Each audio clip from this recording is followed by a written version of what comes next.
The Harford County Public Library is celebrating 75 years serving our community. There has been so many changes since their humble beginnings. Today, they provide service, access, information anytime, anywhere. Now, in the next 30 minutes, we're going to learn all about their programs, including the very popular Chesapeake Farm and Bay to Table, which is going to be launching season 3. We'll get to meet the people behind the scenes, and we'll find out why Harford County Public Library is such a great place to work.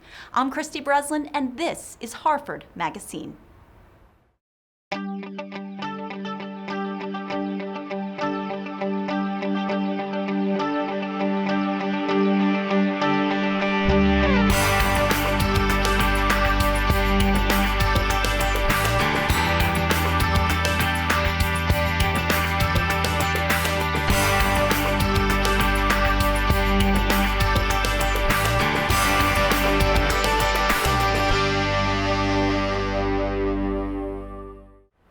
I am now joined with my good friend and yours, Harford County Public Library CEO Mary Hassler. She is here to tell us all about the Harford County Public Library, some exciting programs that they have, and then we're also going to get a chance to talk to some of the employees and get their perspective on why this is such a great place to work. Mary, thank you so much for being with us today. Thank you so much for having me. I always love to talk about the library, and I always love seeing you.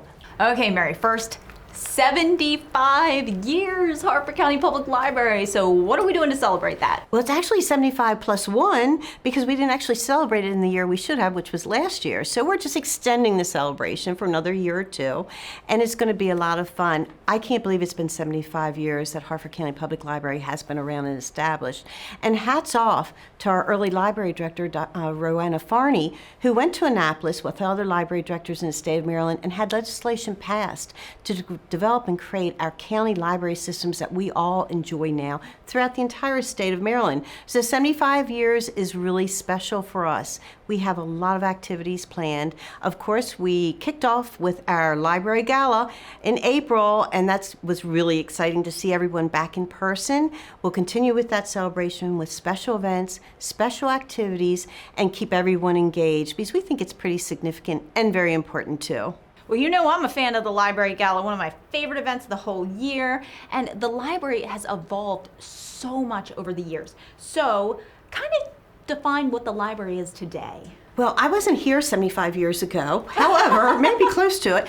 But if I was, I believe, and we've been doing a little research back in our old Library Board of Trustee minutes, which were handwritten in notebooks back then, and just reading some of the things that were happening back then. Some of them are very different, where they're talking about raising a small sum to add new books to the library, where now, of course, we have county budgets, we have funding that we rely on, but other things haven't changed. Back then, people still didn't like some of the things that you would add to a library collection and would request things to be withdrawn or banning things. And I'm like, wow, some things have changed, some things are the same. Of course, I think 75 years ago, you would have walked into the library, you might have been, shh, it's quiet. Might have been a lot of books. You probably had all hardbacks in your collection because paperbacks did not appear in public libraries until the 1960s, and that was because of a director in Baltimore County Public Library, Charlie Robinson, who said his mantra was, give them what they want. He was the first library director in the state and in the nation that purchased paperbacks, bodice rippers, westerns for their public library collection. So those of you who like paperbacks, you can thank Mr. Robinson for that. Bless his soul. Well, I do. I'll thank him. Oh, me too. So we actually do training on different romance genres and westerns and books of that type of genre and topic that we know our customers like to read. So that has been something that we call our popular collection. But back then, 75 years ago, you would have not seen our paperbacks on any shelves. It would have been hardbacks. And it would be referred to as quality reading, which we still have at the library. We still have your classics. We have your New York Times bestsellers. You have your award winners. and more. But of course, you wouldn't have walked into a library back then and be able to borrow an American Girl doll or a superhero action figure, or you wouldn't have been able to come into the library and do 3D printing as some of our innovation labs that we have across the system. So those things are brand new, but the basic things have not changed. And what's that? Supporting literacy, supporting lifelong learning, no matter what the format is that we provide to you and to your family. So things have changed somewhat, but things are still the same. We provide excellent resources and services to all ages, and everyone's welcome to the library. And of course, we're fine free now. So that's always good news for anybody who might have that dusty library book sitting at home. I'm not looking at anyone, Christy. That might be me, but fine free, that's a very good thing for me. And I'll tell you, Mary, you have come such a long way, but we love story time. Children love story time. So let's talk about story time at the library. I love children's story time. You remember, I used to be a children's librarian back in the day, library associate. Story time is our bread and butter. It's how we entertain, but we also create curriculum-based story times to help our little ones and their family members get up to speed, because we want to make sure every child's ready for school when they enter whatever school they're going to. So during the lockdown, we went to all outdoor story times. We used some of the local parks, and thank all our municipalities who supported us for that. They were wonderful, our community partners.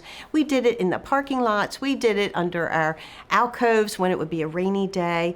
And I have to say, our parents and our children just loved it. They came in droves. They liked it even when we would have music outside. So it was a way to continue that very critical and pre-learning, pre-literacy building experience for everyone, and keep everybody up to speed, because we knew we wanted those children to be ready for school when they enter their grades. So we continue with that now, and of course we do story times throughout the entire system. I think every day of the week you can find 1 or 2 story times. They're always free. They have various themes for various age groups, and some of them are for the entire family. And yes, Mom and Dad, you will enjoy the story times too. I promise you. Some of the finger plays will really, you will go home and be singing that Roll, Roll, Sugar Baby all the way home with the little ones. I promise. Well, Mary, there is always something happening in the library. So, any events coming up that may interest our viewers? Well, we do. We're bringing back our in-person author events, and our first one that we're launching may have happened a few weeks ago, but it was Jennifer Weiner. And Jennifer Weiner is May 10th, and she will be here in person at our Abingdon Library. We are partnering with Howard County Library System, and she will be our first in-person New York Times bestselling author that we've had since lockdown. And that will be a big event that we're bringing in. And then, of course, we have our summer reading that will be kicking off in early June, and we're doing a lot of outdoor concerts. Thank you, Rockfield Manor in Bel Air. We'll be hosting them for the Bel Air Library. And we love music at the library. It all goes back to our stream, which is STEM with reading and arts, and bringing all those performers in so that our families, our children, anybody of any age can be entertained and maybe learn a little something too. Now, Chef John Shields is going to be coming up soon to talk to us about Season 3 of Chesapeake Farm and Bay to Table. Very exciting stuff. Well, Chef John Shields has been a long-term partner with Harford County Public Library, going back decades. So many of his fans are here in Harford County, are very familiar with his wonderful cookbooks. So when we closed down in March of 2020, I wanted to stay engaged with the community. And we know through our true civility, our common table, that by sharing a meal together, breaking bread, that helps keep people engaged and we can make it fun.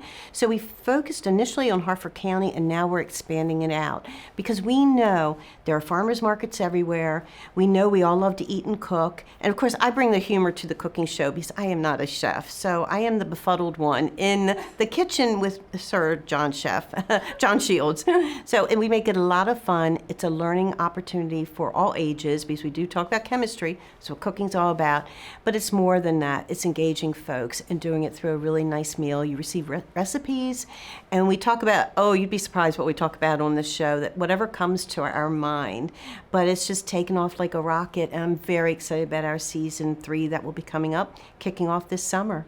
Mary, so many exciting things happening here at the Harford County Public Library, and we are so excited about Chesapeake Farm and Beta Table. Coming up next, we're going to get to talk to Chef John Shields, but thank you so much for being our fearless leader and bringing all these ideas into our community. Well, thank you very much, and thank you for having me. And as I said, I love Harford County Public Library. I love our community. I love John Shields, and look forward to seeing everyone soon. Well, as promised, Chef John Shields is going to join us next. He's going to tell us all about the show and give us a sneak preview of what to expect in Season 3.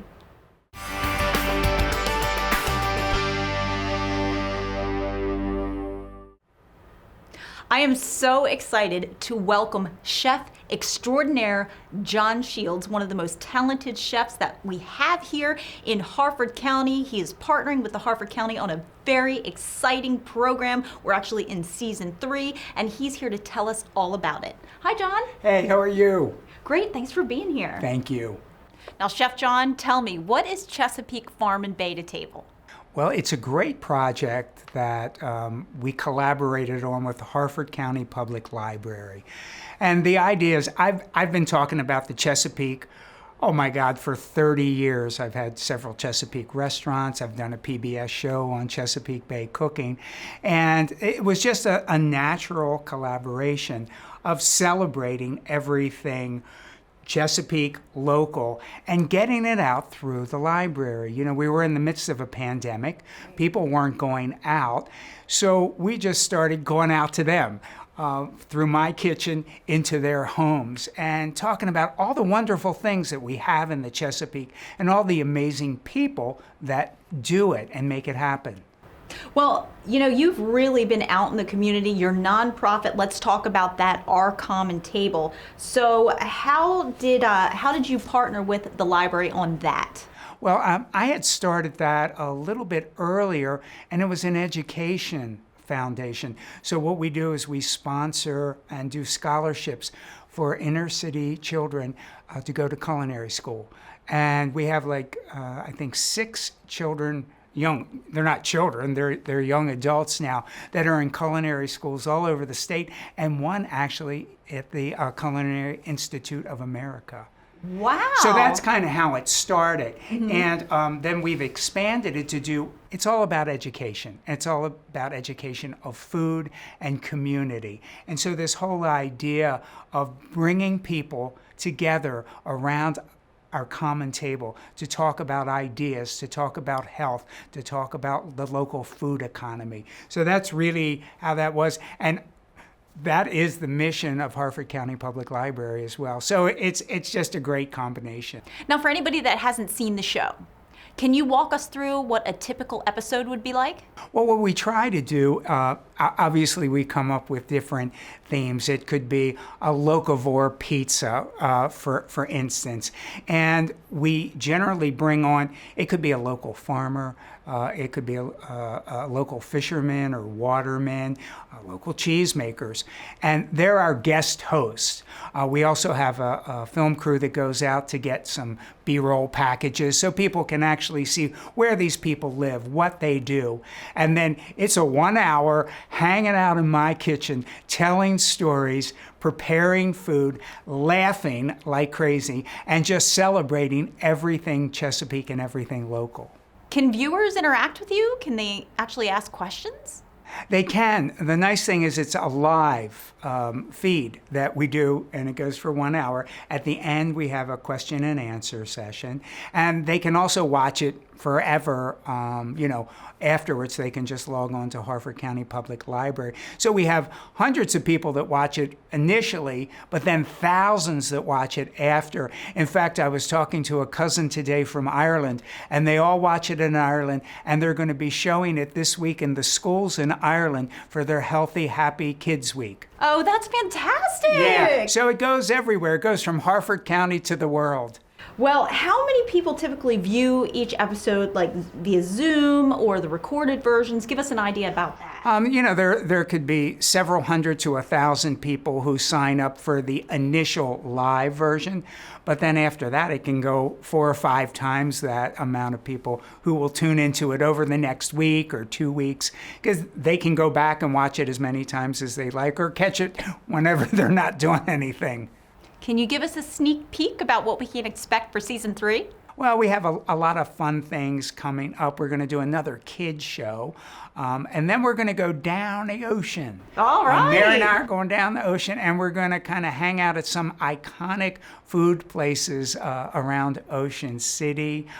We're going to do a plant forward or a bay and body friendly food episode in September to show people, especially kids, as they're going back to school, how you can find things that are local but healthy at the same time, fun, easy to make, and you could eat it when you get home from school or you could take it with you. And Chef John, anybody that's interested or wants to see the show or get involved, how can we do that? Well, it's really easy. You just go to the Harford County Public Library website, which is hcplonline.org, and everything's there. You just click on a button, you can sign up, it's free, and you can see all the past episodes. So we try to make it as easy peasy as possible. Well, John, again, thank you so much. This is such an exciting program for Harford County, and we are so lucky to have someone of your stature come on board and teach us all these wonderful things. Well, it's great. I'm having a wonderful time, and Christy, thank you so much. Looking forward to season 3 and season 4. Well, coming up next, we're going to speak to the man who keeps Harford County running smoothly, County Executive Barry Glassman. He joins us next.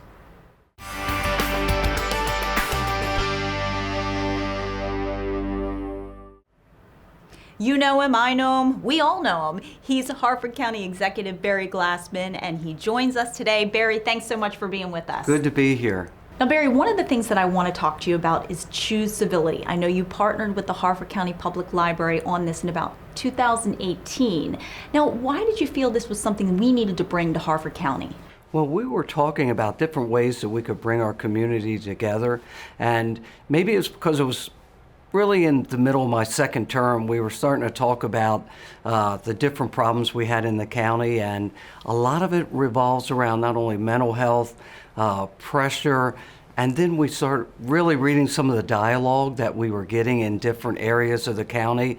I hate to say it, racist comments, comments against people, violence. And so we thought, it's probably time that we look at a program that we can raise the discourse in the county. And the Choose Civility program was very successful in Howard County and really had its foundations at Johns Hopkins University.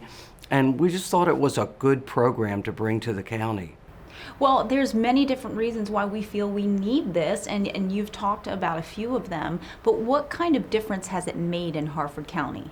Well, I think we've not only been able to kind of highlight ways to solve problems, whether through mediation, the way we discuss and listen with one another.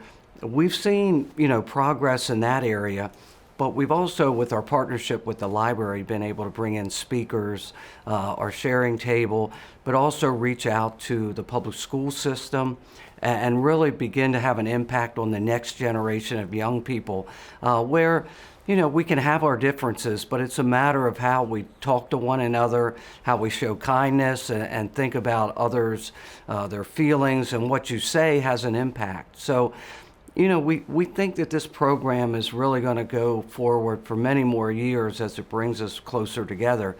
And particularly now, after the pandemic, there's been so much stress and pent up, emotions, I guess, from being penned up at home and children not being able to go to school, whether to mask or not. We've seen so much strife at the school board and in the county that this is the kind of program that really causes you to stop and think a few minutes about what you're saying, how you're saying it, and we like to, talk about being kind to every kind. It's one of my favorite sayings out of the whole program. Now talk about maybe some of the simple rules of conduct that maybe you would recommend. Well, it's as simple as being a good listener, listening before you simply react. and paying particular attention to the other person's points. And you don't have to cut them off or say they're crazy or wrong. You can listen to them and then give your reaction. There's simple things as being a good listener, kindness. I'm a big promoter of kindness. We put kindness rocks all over the county during the county fair a couple of years ago, and they're still showing up around the county on the Mom Pod Trail. Just little notes about peace, liking one another, sharing, those kind of things, and doing a good deed. Once a month we send out a tweet or go to the school system and talk about, hey, it's good just to do a good deed. Do something for somebody today. Absolutely. So those are the random acts of kindnesses that you're talking about? Mm-hmm.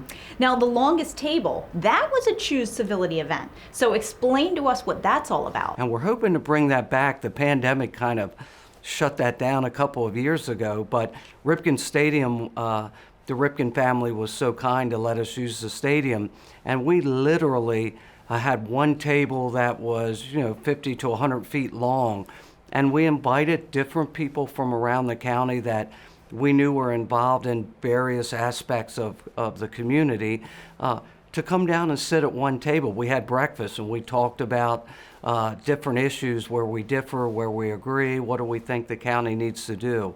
And I always urge folks, parents, and I'm showing my age now, but being able to sit down at dinner and talking to your young people, even if it's only once a week, because I'm a firm believer in one of our promotions that really talking to one another at dinner and sharing issues, and it helps with mental health, but it helps understanding everyone. And I always say there's no program that is as good as mom and dad sitting down with their child. I can't come up with the library, all the county staff together cannot replace that family unit being able to sit down and talk. Have you noticed more civility in our county since the program began? I think so. It's a constant struggle, and some of it's affected nationally. We all, even during the pandemic, the internet, Twitter, Facebook, all of those electronic forces that are out there, we struggle with that. We compete with that. And so we try to train people or get people to adapt to even putting that kindness out there on a tweet, put it on Facebook. And so it's not always verbalized that you do that. So I've seen a difference, but, as a country, we have a long ways to go. We've kind of all been able to resort to hiding behind the keyboard and saying no matter what we think, even if we know it's going to hurt someone's feelings, we do it. And so we're trying to get folks to think about that before they do it and hurt someone or really damage someone's confidence as they go forward, particularly young people, adolescents that have to deal with this every day and then for years to come. Well, I know that I've seen the calendar for Choose Civility, and it's great because there's something different that you can do every day. So how can our viewers access that? They can go onto the county website at harfordcountymd.gov and go and look for the Choose Civility program and do that. You can do it at your local library. The school system also shares that.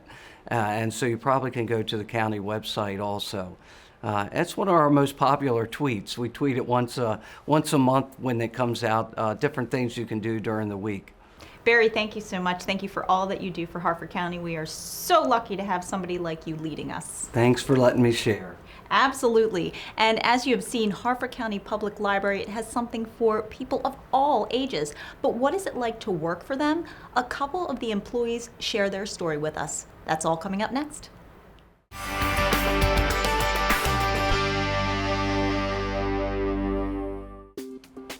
Hi, my name is Melissa. I've been with Harford County Public Library for 8 years, actually 8.5 years. And the thing that I love most about working for the library is you are able to take their services with you everywhere you go. Where, like, if you're on Facebook and you see somebody saying, oh, I'm in need of these services, you can say, did you know that Harford County Public Library has these digital services? They have LinkedIn Learning courses, and everything is free with your library account. And then it's kind of like that wow moment where they're like, I didn't know that the library did that. So it's kind of cool to educate everybody on that. My name's Laura, and I have worked for the library. It'll be 6 years on April 11th, and I love my job because I've gotten raises every year for the last 6 years, and I've never had a job where I've been getting raises, and I also have benefits, and I just got my first promotion. I love that I work on a team now that really works together, and we all care about each other, and we care about our customers. We all love what we do, and it's just a really great place to work, and I'm very thankful. Hi, my name is Carmen Cortez. I enjoy working at the Harford County Public Library. It's a wonderful place, inclusion, diversity.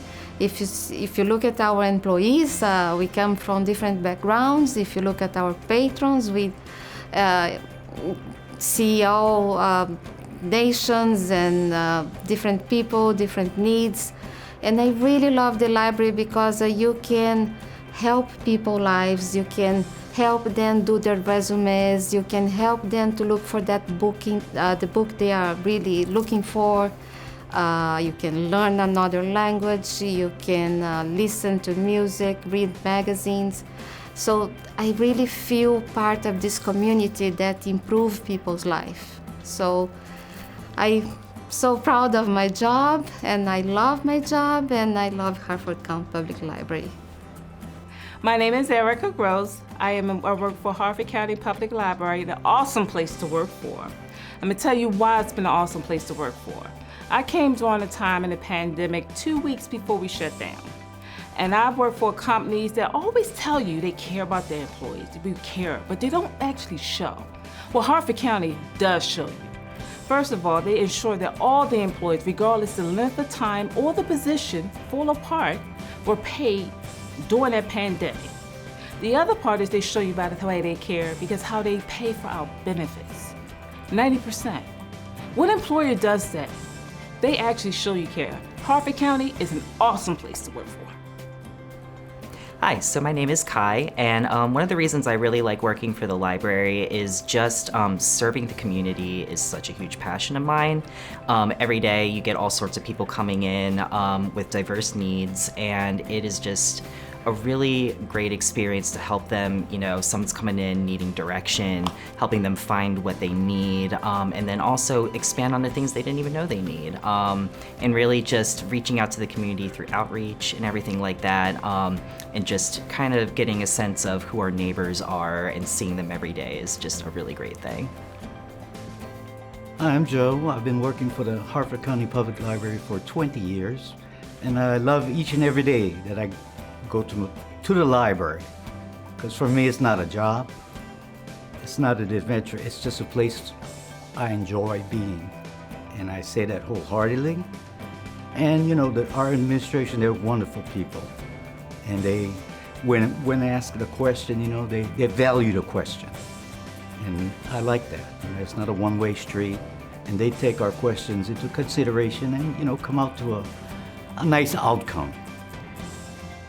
Hi, I'm Rebecca Lloyd, and I love the Harford County Public Library because I get to do the outreach to the children, and I get to see every day how the Harford County Public Library enriches kids' lives and brings books to those that might not get to come into our actual physical buildings, but they get to be visited by our outreach programs, and we get to support teachers and parents and children, and we go to them.